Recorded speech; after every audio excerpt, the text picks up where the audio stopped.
இன்றைய இறை வார்த்தை நாகூம் 1ஆம் அதிகாரம் 7ஆம் இறை வார்த்தை.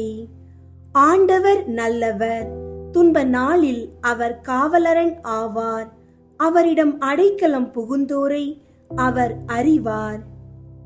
சிந்தனை: இறைவன் நம்முடைய வாழ்க்கையில் தோல்வியில்லா துணைவர், நெருக்கடியில் நம்மை பாதுகாக்கும் காவலராக இருப்பவர், நமக்கு ஒரு நம்பிக்கையான அடைக்கலம் அவர். ஜெபம். இயேசுவே, இன்றைய நாளில் உம்மையே என் அடைக்கலமாக வைக்கின்றேன்.